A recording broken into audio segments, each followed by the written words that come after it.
Des mots pour prévenir. C'est un balado pour les parents et réalisé par le Centre de services scolaires des découvreurs dans nos locaux, et il faut le préciser, ne sont pas des studios d'enregistrement.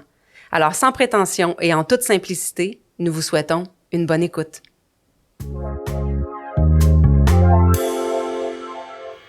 Bonjour les parents!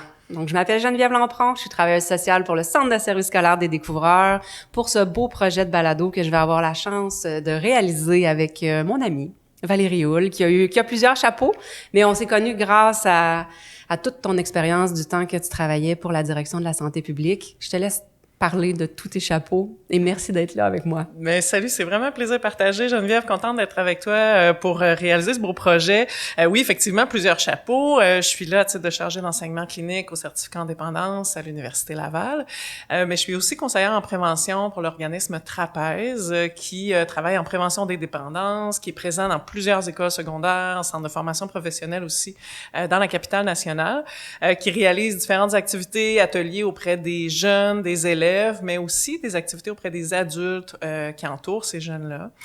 Et finalement, je suis aussi membre de l'équipe de recherche de l'enquête Compass Québec, donc qui est réalisée dans plusieurs écoles dans la capitale nationale, mais aussi ailleurs au Québec.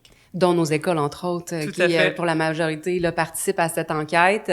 Le projet Balado, ce qu'on voulait, c'était de trouver un moyen efficace, nous l'espérons bien évidemment, pour rejoindre les parents. Donc, c'est vraiment un beau travail de collaboration qu'on peut faire, de discuter de substances psychoactives avec les élèves, que ce soit nous en tant qu'école, mais aussi les parents. Donc, ce qu'on voulait, c'était vous rejoindre, de défaire des mythes, de vous offrir des outils et par-dessus tout, d'ouvrir le dialogue.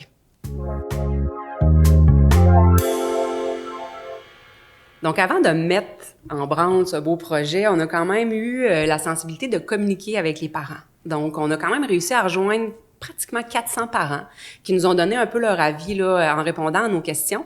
Et ce qu'on constatait, c'est qu'il y avait beaucoup de parents, Valérie, qui se questionnaient ou qui voulaient avoir de l'info sur les drogues, c'est quoi les conséquences, c'est quoi les risques, c'est quoi les dangers, Et là, je me disais, c'était peut-être pas ça le but du balado aujourd'hui, mais je trouvais ça quand même important de faire une parenthèse par rapport à ce besoin-là, qui est un risque dans le dialogue, justement, avec son enfant, parce que chaque situation va être vécue d'une manière unique, veux pas, et ça m'amenait à vouloir expliquer la loi de l'effet, qu'on prend le temps d'expliquer aux jeunes aussi dans les écoles, là, par les intervenantes.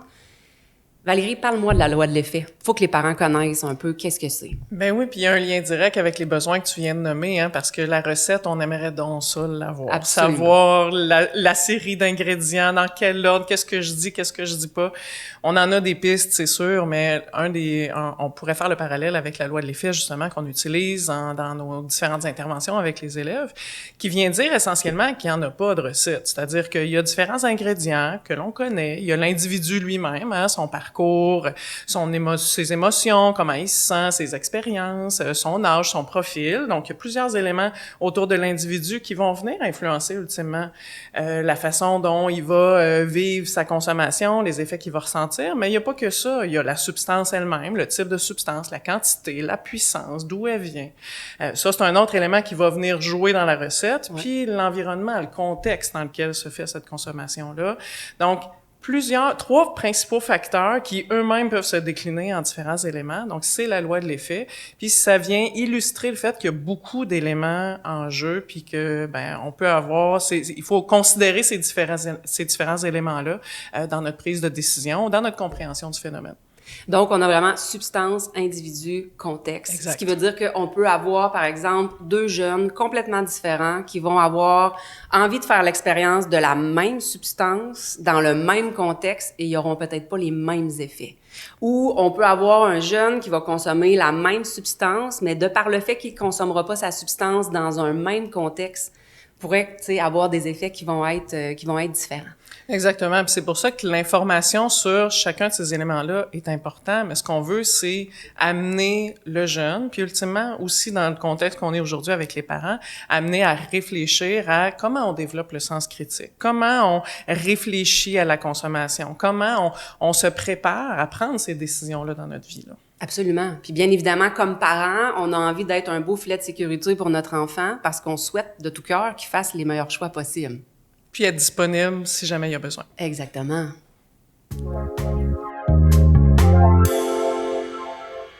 Donc, il n'y a pas de recette magique. Par contre, on peut quand même affirmer qu'il y a une base à avoir. Il y a des pratiques qui sont efficaces, il y a des pratiques qui le sont peut-être moins. Comment on décortique tout ça, Valérie, là?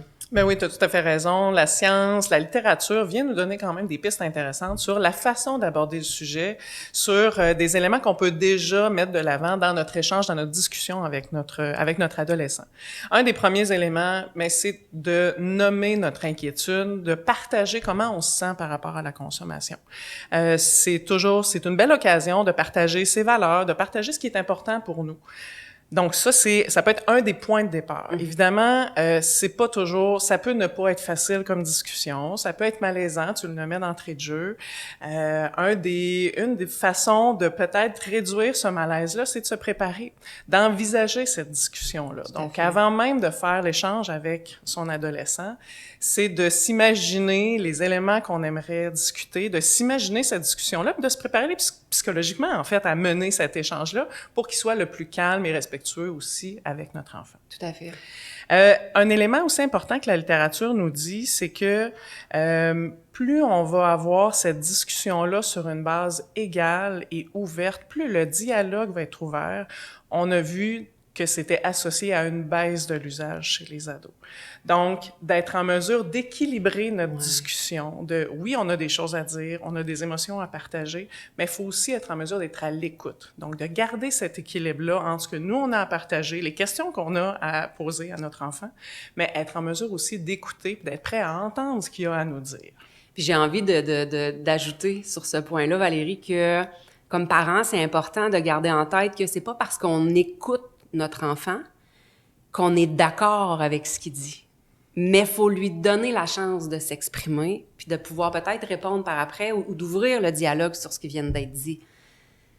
Puis de pas stopper la discussion, en fait. Tu sais, de pas faire « ben ouais, ça n'a pas de bon sens ce que tu dis », d'ouvrir le dialogue, mais c'est pas parce qu'on l'entend qu'on est d'accord avec. Il faut vraiment spécifier cette nuance-là. C'est un bon point, puis ça fait partie de la préparation probablement qu'on a à faire Absolument. aussi comme parents, de se préparer à l'idée de je vais peut-être entendre des choses avec lesquelles je serai pas d'accord ou qui vont venir appuyer sur des boutons, qui vont déclencher différentes émotions.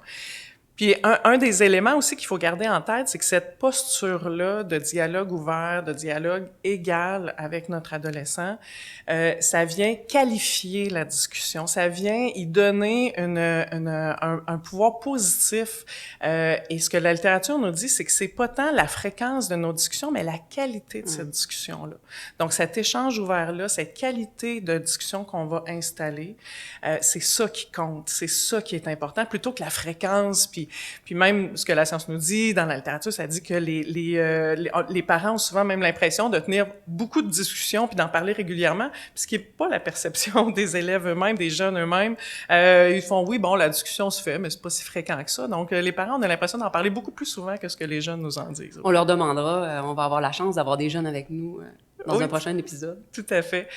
Puis un autre élément important aussi, c'est d'accepter si le malaise est trop grand pour nous, si les émotions sont trop vives, ou si le jeune n'a pas envie d'en parler avec nous aussi, ce qui serait tout à fait légitime, d'accepter que ce soit quelqu'un d'autre qui mène cet échange-là. Donc peut-être dans l'ouverture auprès de notre enfant, c'est de dire, écoute, moi j'ai des préoccupations, si c'est pas avec moi que tu as envie d'en parler, je t'invite à trouver quelqu'un dans ton entourage à l'école, un autre adulte significatif autour de toi, avec qui tu peux avoir cette discussion-là, avec qui tu peux poser tes questions.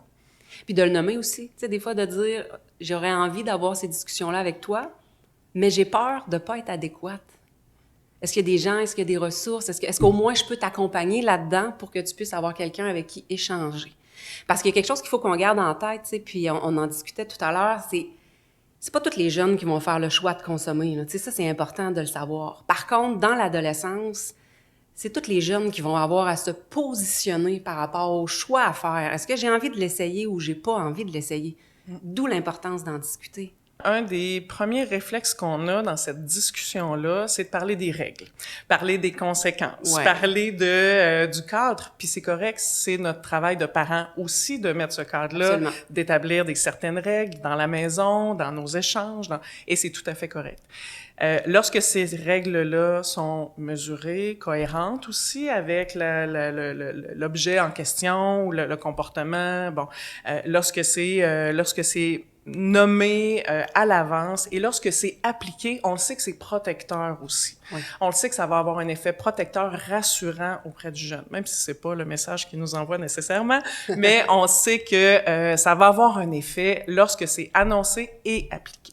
Et que c'est cohérent. Moi, j'aime beaucoup quand tu dis cohérent parce que souvent, des fois, ce que j'entendais quand j'étais dans les écoles auparavant, c'est les jeunes me disaient que leurs parents leur amenaient des conséquences, là, vraiment, là, tu sais, pour faire peur, en fait, là, tu sais, si je trouve des substances dans ta chambre, je vais appeler la DPJ, je vais appeler la police. Puis là, quand la situation se présente, ben là, ils sont pas à l'aise de le faire parce que là, c'est comme, mon Dieu, je serais jamais capable d'appeler la police, je serais jamais capable de dénoncer mon enfant.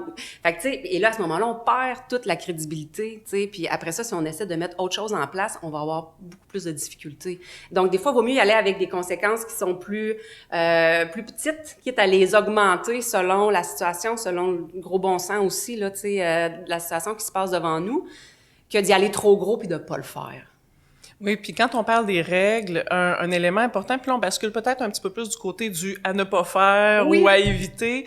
Évidemment, les règles, elles sont importantes, mais si ce n'est que de ça dont il est question dans nos discussions avec notre enfant, ben là, on part en efficacité. Là, on est clairement, au contraire, dans des actions qui sont associées davantage à l'usage, à des comportements de consommation. Donc, quand on parle uniquement des risques, quand on parle uniquement des conséquences, des règles, ben ce que les jeunes, ils nous disent, c'est on les écoute plus, ces discussions-là. Ça a moins de crédibilité, on perd l'intérêt, on n'a plus envie d'entendre ça si c'est juste de ça dont on parle. Puis j'ai envie de dire, tu sais, les jeunes disent, mais il n'y a pas personne qui aime ça, là.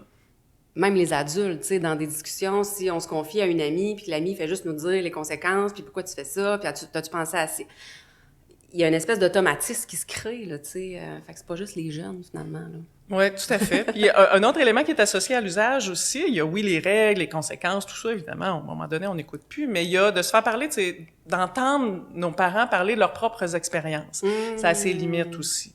Encore une fois, dans ce qu'on sait être associé à plus d'usage, c'est risques, conséquences, règles, mais l'usage des parents. Si on ne fait que ça, c'est un terrain glissant un peu, là, parler de son usage. Donc ça, c'est peut-être dans les éléments là qui seraient à revoir, puis qui, dans les faits, amènent pas toujours une valeur pédagogique ou pertinente à notre échange, là. Tu sais, j'ai pas de données scientifiques nécessairement sur le sujet. Par contre, j'ai de l'expérience terrain dans les écoles là, pendant plus de 20 ans. Souvent, ce que j'entendais, c'est si mes parents me parlent de leur expérience, à ce moment-là, t'as fait tes expériences, laisse-moi faire les miennes. Puis si au contraire, comme parent, on dit, moi, j'ai jamais touché à ça, je trouvais ça, tu sais, dangereux ou quoi que ce soit, à ce moment-là, le jeune pourrait dire, de quoi tu parles? Tu sais pas du tout de quoi tu parles, pourquoi je t'écouterais? Fait qu'effectivement, quand tu dis que c'est un terrain glissant, oui. Je pense qu'il y a peut-être, à partir d'un certain âge, qu'on peut peut-être se permettre, mais tu sais, il faut garder en tête aussi, on n'est pas de la même génération, on n'est pas avec les mêmes substances, on n'est pas dans des mêmes contextes, tu sais, au niveau sociétal ou quoi que ce soit. On revient à la loi de l'effet. Donc, c'est quoi la plus-value? Souvent, tu sais, quand les jeunes, même moi, me questionnaient, tu sais, est-ce que tu as déjà consommé? La question, c'est en quoi ça va t'aider de connaître mes choix? Le but, c'est de te donner de l'information sur quel choix, toi, tu as envie de faire. Tout simplement. Oui, puis ça nous amène à est-ce qu'il y a tant d'intérêt que ça à comparer les situations? Tu parles de la loi de l'effet. Chaque situation est tellement unique. Comparer les situations entre elles, les expériences entre elles, le vécu de chacun des enfants dans la fratrie, on peut aller là aussi. Ah oui. Donc, comparer l'expérience de l'un ou de l'autre, il y a pas d'avantage, puis il y a même plutôt des effets pervers à le faire, parce que là, on vient jouer dans l'estime de soi, absolument. On vient jouer dans la vision que chacun a de la situation. Donc, c'est le genre de pratique que je laisserais de côté là, dans nos discussions. Un autre élément aussi qu'il faut avoir en tête, c'est, on l'a nommé un peu là, quand on abordait la question des conséquences, parler uniquement des conséquences des règles, mais c'est éviter de chercher de faire peur, hein. Puis souvent, comme parents, ben c'est ce qu'on ressent en dedans qui va transparaître dans nos messages, dans ce qu'on va aborder. Mais lorsqu'on est dans une logique ou dans des messages qui font peur ou qui vont démoniser ou aller dans des extrêmes, ben malheureusement, souvent, ce dont on va parler, ça va être des expériences à très long terme, beaucoup plus tard dans leur vie, puis on perd en crédibilité là quand on aborde le sujet de cette façon-là. Tout à fait. Puis comme on disait aussi, hein, c'est important d'en prendre conscience. Si à un moment donné, pendant la discussion, on se rend compte qu'on est en train de projeter nos peurs comme parents, vaut mieux faire un temps d'arrêt puis de nommer « Hey, là, je pense que je suis trop émotive, là, ça vient trop me chercher. On devrait peut-être poursuivre la discussion plus tard. » Ou, tu sais, il faut vraiment avoir, d'où la préparation que tu parlais, là, il faut vraiment avoir une gestion interne parce que, tu sais, à la limite, moi, j'ai déjà eu des jeunes qui m'ont dit, là, tu sais, moi, j'ai dit à mon parent, tu sais, ça t'appartient, là, tu sais, faut que tu le gères, tu sais, puis d'une certaine façon, parce que sinon, ça va venir d'éteindre. Et ça va venir tout changer la discussion, et là, on n'aura pas la discussion qu'on veut non plus. Fait que quand on se rend compte de ça, on est mieux d'arrêter, à la limite, la discussion que de la laisser aller puis de le regretter, là. Ouais. Depuis tantôt, je nous écoute, puis j'ai l'impression qu'on lance l'image un peu que cette discussion-là, elle est difficile, alors qu'elle peut se faire vraiment tout naturellement. Absolument. Puis par crainte de cette discussion-là, mais il y a certains parents qui vont aussi des fois laisser traîner du matériel, des documents, des guides, comme pour tenter de provoquer un peu la discussion. Puis en soi, ben ça peut être une technique intéressante comme déclencheur. Si évidemment on fait que ça, ben là peut-être qu'on passe un peu à côté du réel objectif qui est de créer le lien, puis d'avoir cet échange-là vraiment naturellement et ouvertement avec son enfant. Ça ne nous permet pas d'aller valider qu'est-ce que l'enfant a compris dans la lecture aussi. Tout à fait. Puis ce qui est important de garder en tête, c'est qu'une des principales mesures à éviter ou pratiques à éviter, c'est de pas en parler, en fait. D'essayer d'éviter cette discussion-là à tout prix, parce que ça envoie aussi un message que de ne pas en parler. Tout à fait. Puis même, Valérie, j'aurais envie de dire, tu sais, le but, c'est pas de se mettre de la pression, là, comme parent, là, tu sais, pour une discussion comme ça. Puis c'est normal, tu sais, faut pas chercher la perfection. Puis à la limite, c'est correct de faire des erreurs, ça va juste prouver à son enfant que c'est correct de faire des erreurs, tu sais, puis il va peut-être être en mesure de se pardonner ses propres erreurs, tu sais. Donc, le but, c'est de le nommer, je pense. Tu sais, de dire, gars, écoute, j'essaye, tu sais, je serai peut-être pas parfait, mais j'ai envie d'avoir cette discussion-là avec toi. On est complètement ailleurs, là. Tu sais, j'ai pas toutes les réponses. J'ai pas toutes les réponses. On peut les chercher ensemble. Exactement, tout à fait. Fait que, tu sais, ça, je pense que comme parent, gardez-le en tête, c'est important.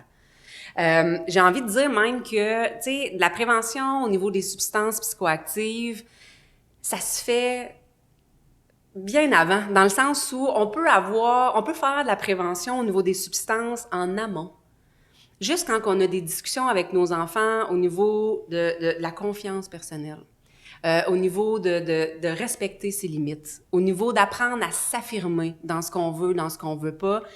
On n'a pas nommé le mot drogue, on n'a pas nommé le mot alcool, nicotine, on n'a rien nommé. Mais on a préparé le terrain inévitablement, là. T'sais, donc, ça reste des belles discussions qui vont être riches et qu'on peut avoir avec son enfant, là. Ça commence tôt, puis ça peut s'aborder de plein de façons, dans plein de situations. Absolument. Puis j'aurais envie de dire que souvent, on a l'impression comme parents que nos ados, ils cherchent à se distancer. Le lien, des fois, n'est pas toujours facile, mais gardez en tête que vos enfants vous regardent et que vous êtes parmi les modèles les plus importants pour eux. Donc, gardez ça en tête. Vous êtes des modèles pour vos enfants. Donc, selon vos choix par rapport à la consommation, ça va venir avoir un impact inévitablement sur votre enfant. Donc, on termine ce balado, en fait, parce qu'il ne faut pas oublier qu'il existe plein de ressources pour les parents et ça faisait partie des éléments que les parents me disaient là, quand on les avait consultés. Donc, il y a des ressources pour les jeunes. D'ailleurs, dans toutes nos écoles secondaires, dans nos centres de formation professionnelle, dans notre centre d'éducation aux adultes, il y a des intervenants et intervenantes en prévention des dépendances. C'est important de savoir, par contre, qu'ils sont là pour les jeunes, mais ça ne veut pas dire qu'ils ne peuvent pas collaborer avec les parents. Donc, si jamais vous avez des préoccupations, vous pouvez communiquer avec ces intervenants-là. Si jamais vous avez besoin d'aller, justement, d'avoir d'autres ressources ou faire des rappels, tu sais, ils vont pouvoir vous orienter, mais ils pourront pas nécessairement intervenir directement avec les parents. Sinon, directement pour les parents, il y a la ligne Tel jeune parent qui est vraiment intéressante. Vous pouvez retrouver l'information également là, sur leur page Internet. Il y a Info sociale, donc au 811 option 2, où est-ce qu'il y a des travailleurs sociaux, travailleuses sociales qui sont là pour répondre à vos questionnements. Il y a la ligne Info, drogue, aide et référence, qui est aussi une ligne là, intéressante où vous pouvez appeler là, à tout moment si vous avez une question, besoin d'une information. Ils sont vraiment là pour y répondre. Ils sont spécialisés là, par rapport aux substances. Par contre, si jamais il y avait vraiment une préoccupation parce qu'il y a consommation, là, il y a vraiment présence de consommation chez votre enfant, à ce moment-là, on peut s'orienter vers les services à l'entourage du Centre de réadaptation en dépendance du CIUS, qui offre vraiment des services là, pour, entre autres, les parents. Et dans notre prochain épisode, maintenant, qu'on annonce, on va parler, entre autres, de qu'est-ce qu'on fait si notre enfant n'est pas à l'aise d'en parler, à quel âge on commence à en parler. On va déconstruire quelques mythes en lien avec les substances et on va parler du cerveau des jeunes. Ce balado a été réalisé grâce à la participation financière de la Direction de santé publique du CIUS de la Capitale-Nationale. Nous avons également d'autres partenaires que nous voulons remercier. Au contenu, Valérie Houle, chargée d'enseignement clinique à l'Université Laval, et Geneviève Lampron, travailleuse sociale au CSS des Découvreurs. Au visuel, Étienne Garneau, de Garneau Graphisme, diplômé du Centre de formation professionnelle Marie Rollet du CSS des Découvreurs. À la musique, les jeunes du cours Projet Univers médiatique du Collège des Compagnons, dont entre autres Laura Boiteau, Sam Meunier et Elliot Brochu. À la réalisation, Daniel Deschaines, conseiller pédagogique, et Geneviève Lampron, travailleuse sociale du CSS des Découvreurs.